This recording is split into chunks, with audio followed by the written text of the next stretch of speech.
इच्छा होती कुठेतरी मनामध्ये की आजचा हा दिवस आहे, त्या दिवशी होऊ देत, आणि ते फायनली झालेत.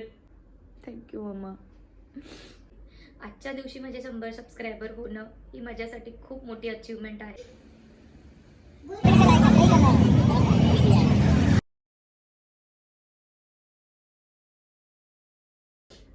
स्वामी तिन्ही जगाचा, आई विना भिकारी. आईसोबत नसली तरी तिचं प्रेम कधीच संपत नाही, ते आयुष्यभर आपल्यासोबतच असतं. आता तुम्हाला वाटेल मी हे आज अशी सुरुवात का करते, तर 3 वर्षा अगोदर माझी आई माझ्यापासून दूर निघून गेली. मी आई झाली आणि देवाने माझी आई माझ्यापासून दूर नेली. आज सकाळपासून मी YT स्टुडिओ ओपन करून बघत होती, तर 97 सबस्क्रायबर होते. कालपर्यंत पण 97 झाले होते आणि सकाळीसुद्धा तेवढेच राहिले होते. तर आज सकाळपासूनच कुठेतरी असं मनात वाटत होतं की आज बहुतेक 100 सबस्क्रायबर होतील माझे. आणि आईला पण कुठेतरी वाटत असेल की तिची मुलगी काहीतरी प्रयत्न करते पुढे जाण्यासाठी, तर माझा आशीर्वाद तिला तर नेहमी राहणारच आहे. आणि मी हा व्हिडिओ करण्याच्या अगोदरच 2 मिनटं अगोदर जस्ट ओपन केला YT स्टुडिओ आणि माझे 100 सबस्क्रायबर झाले. म्हणजे ही जी ओळ आहे, आईसोबत नसली तरी तिचं प्रेम हे आयुष्यभर आपल्यासोबतच राहतं, हा अर्थाचा, या वाक्याचा किती खरा अर्थ निघालाय. म्हणजे मला समजतच नाहीये. आजच्या दिवशी मी सकाळपासून बोलतेय की नाही, आज काहीतरी होऊ दे, आणि आज माझे 100 सबस्क्रायबर होत होते. आणि तुम्हाला वाटेल की 100 सबस्क्रायबर म्हणजे काही मोठी गोष्ट नाही आहे, पण माझ्यासाठी ही खूप मोठी गोष्ट आहे. मी या 100 सबस्क्रायबरपर्यंत जे व्हिडिओ टाकण्यासाठी माझी मेहनत घेतलेली आहे, ते माझं मलाच माहिती आहे. आणि खरंच ही गोष्ट साधीसुधी नाही आहे माझ्यासाठी. आजच्या दिवशी माझे 100 सबस्क्रायबर होणं ही माझ्यासाठी खूप मोठी अचीवमेंट आहे. आणि माझ्या आईचा आशीर्वाद माझ्यावरती आहे हे मला ठामपणे मी आता सांगू शकते. मला असं वाटत असेल की आजचा ब्लॉग माझा बघायला घेतलात आणि मी ही काय सॅड स्टोरी सांगते तुम्हाला. तर आई जाण्यापूर्वी माझ्याकडे एकदा आली होती लग्नानंतर. तर असंच आम्ही संध्याकाळचं चालत चाललो होतो, तर तेव्हा ती बोलता बोलता बोलली ते वाक्य आणि मला खूप जास्त मनाला आवडलं ते. आणि मी म्हटलं की हे रेकॉर्ड करायला पाहिजे, पण व्हिडिओ करण्यापेक्षा मी ऑडिओ केला. कारण व्हिडिओमध्ये ती कोणी व्यक्ती असेल जी पटकन व्हिडिओ ओपन केला तर ते थोडेसे कॉन्शियस होतात, त्यांना बोलता येत नाही पटकन. मग तर मी त्यावेळेला मला ऑडिओ सुचलं, मी पटकन ऑडिओ रेकॉर्ड केला. आणि तिचे जे शब्द आहेत, म्हणजे तिचा जो एक विचार होता तो तिने मांडला आहे त्यामध्ये, तर मी तो तुम्हाला ऐकवते. आणि मला वाटतं हा विचार प्रत्येकानेच ऐकायला हवा.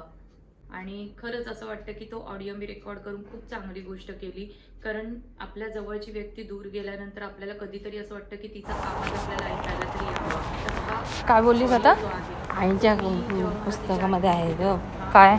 बांधवीपासून हां. द्वेषाने द्वेष वाढतो हां. आणि क्रोधाने क्रोध वाढतो. प्रेम सुखाला भेटविते, हां. प्रेम सुखाला भेटविते. हां. म्हणजे राग राग केलं की रागच होत जाणार. हां. आपण प्रेमाने राहिलं तर समोरचं पण प्रेमानं वागणार राहणार. ते भान आहे बघूनची. अच्छा, असं आहे काय? असं आहे त्या पुस्तकात.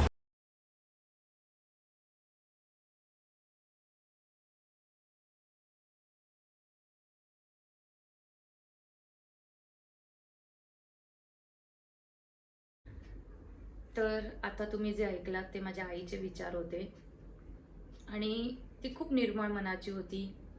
कधी तिने कोणाचा वाईट विचार कधीच केला नाही. पण म्हणतात ना, देवाला चांगलीच माणसं आवडतात, तशातला प्रकार आहे.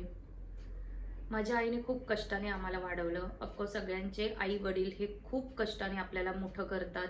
मी थोडक्यात तुम्हाला माझी स्टोरी सांगते, कारण मला माझी दुःखद स्टोरी तुमच्यासमोर मांडायची नाही आहे. कोणाचाही ब्लॉग बघताना आपल्याला असं वाटतं की काहीतरी चांगल्या गोष्टी आपल्याला ऐकायला याव्यात.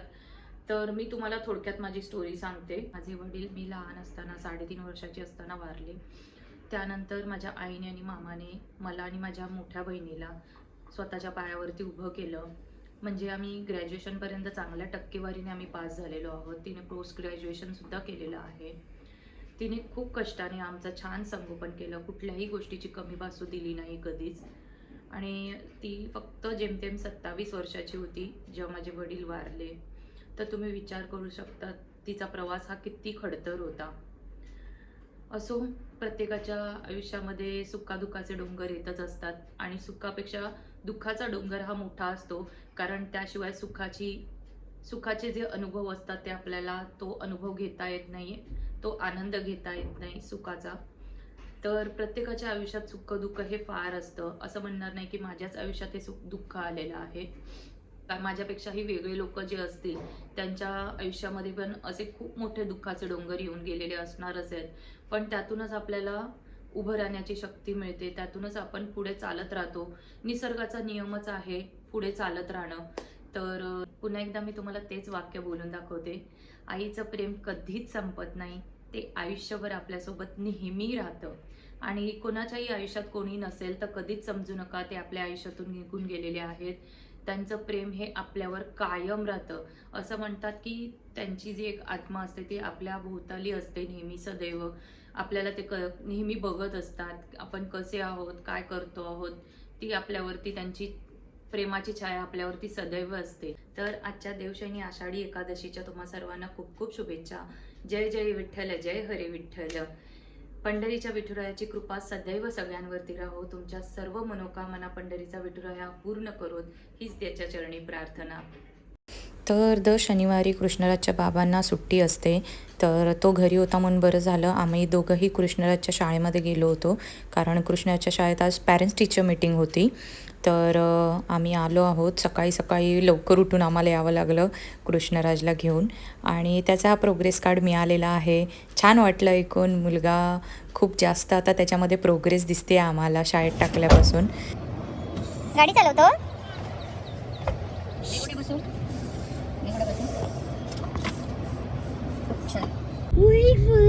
कुठे बुकी? I love you, I love you to.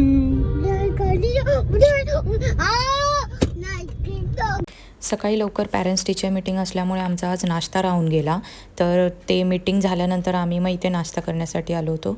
दहिसरमध्ये हे तेनाली रमन म्हणून एक छान आउटलेट आहे. साऊथ इंडियन ब्रेकफास्ट इथे खूप छान मिळतो. तर आम्ही इडली वडा घेतला होता. आणि हे बघा, कृष्णराजला भरवलं तर नको आहे, तर त्याला त्याच्या हाताने खायचं होतं. तर छान त्याने एक पूर्ण अख्खा वडा त्याने स्वतःच्या हाताने खाल्ला. त्याचे बाबा भरवत होते तर ते नको होतं, रडत होता. तर शेवटी आम्ही त्याला त्याच्या हातानेच खाऊ दिलं. तर मग नाश्ता वगैरे आटपून मग आम्ही निघालो घरी येण्यासाठी. तर लिफ्टच्या इथे उभं होतं तर साहेबांना पाऊस लागत होता.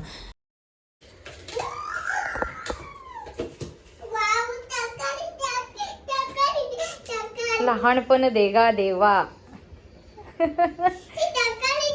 कर कर. चक्कर आली. अरे बापरे, कशी आली चक्कर? दाखव. अशी आली. हे काय करून ठेवलंय कृष्णराज सगळं? त्याला आम्ही पसारा करू देतो, कारण लहान मुलं पसारा नाही करणार तर कोण करणार. आणि आवरू आपण नंतर सगळ्या गोष्टी आहेत आपल्या आयुष्यात, त्या गोष्टी तर करायच्याच आहेत. पण बालपण हे असंच असावं, हे की नाही? निरागस. कसं केलं बघू? अरे बापरे, अरे बापरे.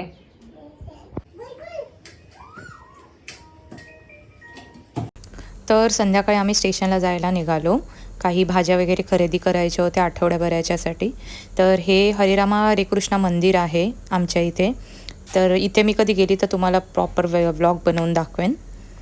शेवटी आम्ही स्टेशनला पोचलो आणि आम्हाला ॲक्च्युली किचनसाठी फॅन बघायचा होता.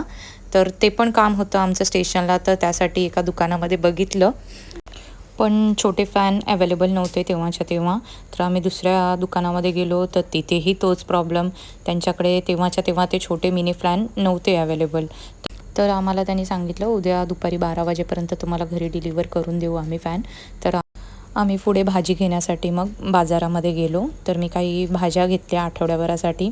ह्या 2च घेतल्या. मग मी काहीतरी कडधान्य वगैरे भिजत घालून त्या भाज्या बनवते. आणि मग फ्रूट्स बघायचे होते काही. तर मला कृष्णराजसाठी वेलची केळी बघायची होती, कारण त्याला आम्ही वेलचीच केळी देतो मोस्टली खायला. इथे पुढे त्याला ट्रेन दिसली तर तो त्याच्या बाबांना घेऊन पुढे पळत गेला की मला ट्रेन बघायची आहे म्हणून. त्यानंतर एके ठिकाणी मला वेलची केळी मिळाली, ती घेतली आणि मग आम्ही निघालो घरी येण्यासाठी. तर आजचा माझा व्लॉग तुम्हाला आवडला तर नक्की लाईक करा आणि चॅनलला सबस्क्राईब करायला अजिबात विसरू नका. धन्यवाद.